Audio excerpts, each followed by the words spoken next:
ባላችሁበት ሁሉ ልዑል እግዚአብሔር ይባርካችሁ ፊቱንም ያብራላችሁ። አሁን የምገልጽላችሁ ከዕለተ ሰንበት ስያሜዎች በተለይ በአብይ ጾም ላይ ያለውን ሶስተኛ ሳምንት ምኩራብ ይሆናል። ሶስተኛው ሳምንት ምኩራብ ተብሎ ይታወቃል።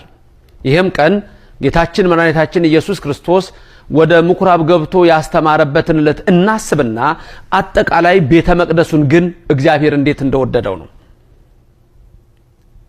በዚህ ሳምንት ውስጥ እነሆ አጠቃላይ የሚገለጸው የቤተ ክርስቲያናችን ትምህርት ምኩራቡን፣ የጸሎት ቤቱን፣ መቅደሱን እግዚአብሔር እንዴት እንደሚወደው። በመጀመሪያ እግዚአብሔርን ያመሰግን ዘንድ ቦታ ለይቶ መካነ ቀኖና፣ መካነ ንስሐ፣ መካነ ጸሎት አድርጎ አዳምን እነሆ ነበረ ከሚስቱ ከሔዋን ጋር ከልጆቹም ይጸልይ ነበረ። ያ ሲወርድ ሲዋረድ መጥቶ ከዛ በኋላ እነሆ ሙሴ ለእግዚአብሔር ማደሪያ ድንኳን እንዳደረገለት እናውቃለን። የመገናኛው ድንኳን ተብሎ ይጠራል። ከዛ በኋላ እግዚአብሔር እንደፈቀደ በቀዳማዊ ነገሥት ምዕራፍ 4 ላይ እንደምታዩት እነሆ ለእግዚአብሔር ማደሪያ ለቃል ኪዳኑ ታቦት የዳዊት ልጅ ንጉሥ ሶሎሞን እነሆ መቅደስን ሰራለት። እግዚአብሔር በመጀመሪያም ትእዛዝ ሲሰጥ ለሙሴ እንዲህ የሚል ቃል ነግሮት ነበር። ኦሪት ዘጸአት ምዕራፍ 25 ቁጥር 8 እና ቁጥር 9 ላይ ስትመለከቱ በተለይ ቁጥር 8 ላይ ምን ይላል? የሰራዊት ጌታ እግዚአብሔር ስሙ ለዘላለም ምስጉን ይሁንና በመካከላችሁ አድር ዘንድ መቅደስን ስሩልኝ ይላል እግዚአብሔር። ልብ በሉ፣ በመካከላችሁ አድር ዘንድ መቅደስን ስሩልኝ። ማን ነው መቅደስ እንዲሰራለት የፈቀደው? ራሱ እግዚአብሔር ነው። ስለዚህ ሙሴ መገናኛውን ድንኳን ሰራ። ሲሰራም ደግሞ ምን ብሎታል? እኔ እንደማሳይህ እንደ ሰማዩ መቅደስ ብሎታል። ስለዚህ ምድራዊ መቅደስ ሰማይ ባለው አምሳል በሙሴ ድንኳን ተሰራ። ሶሎሞን ንጉሱ ቤተ መቅደስን ሰራለት። ይህም እነሆ ከዛ በኋላ ከባቢሎን ምርኮ በኋላ ፈርሶ በአሶራውያን እና በባቢሎናውያን እነሆ ቆሽሾ የነበረውን እግዚአብሔር እንደገና ቀድሶ ዘሩባቤል ቅጽሩን ሰርተው እንደገና እግዚአብሔር ቤቱን ቀድሶ ባረከው።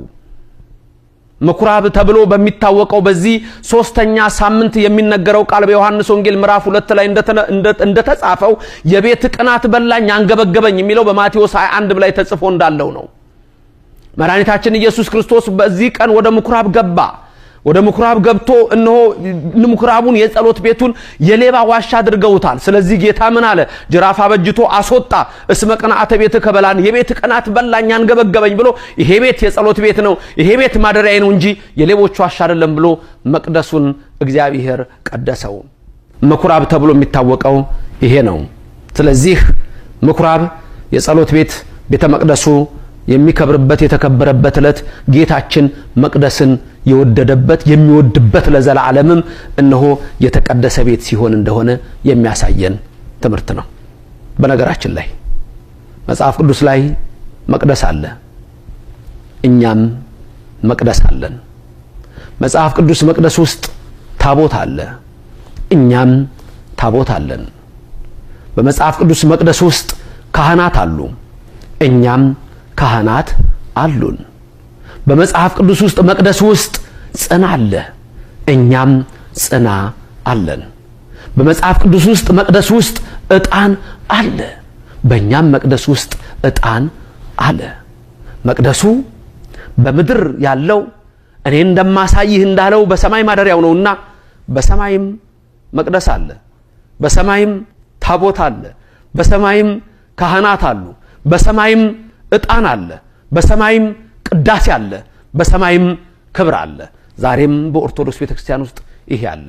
በሌሎች ዘንድ ግን ታቦት አለ፣ ጽና አለ፣ ዕጣን አለ፣ ካህን አለ።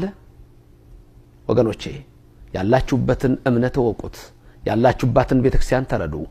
ምኩራብ ዛሬ ኢየሱስ ክርስቶስ እነሆ በዚህ ትምህርት ውስጥ እንደምንመለከተው በምኩራብ ውስጥ ገብቶ ምኩራቡ የጸሎት ቤቱ የኔ ቤት ነው አለ። መቅደሱ የሱ ቤት ነው። አሁንም በመቅደሱ ውስጥ እንደምንሰበሰብ ልባችንም የሱ ቤት ነው። በልባችንም እግዚአብሔር ለዘላለም ይደር። ልባችንም የሌቦች ዋሻ እንዳይሆን፣ ቅናትና ሐሜት እንዳይመላ፣ ክፋትና ጥርጥር በውስጡ እንዳይገባ እንደ ዳዊት ልበ ንጹሃ ፍጥር ሊተ እግዚኦ፣ አቤቱ የቀናውን መንፈስ በውስጤ ፍጠር አድስ እያለ እንደተናገረው ልባችንም ለሱ ማደሪያ ይሁን። አው መቅደስ አለን እንሰበሰባለን ልባችንም የሱ መቅደስ ነውና ጸንቶ ይኖር ቤቴ የጸሎት ቤት ይባላል እግዚአብሔር በልባችን ይንገስ እግዚአብሔር በዚህች እምነት ውስጥ ስላደረገን ስሙ የተመሰገነ ይሁን አሜን እግዚአብሔር ይባርካችሁ ድንግል በመልጃዋ ታስባችሁ መላእክትም በጥበቃ ይለያችሁ አሜን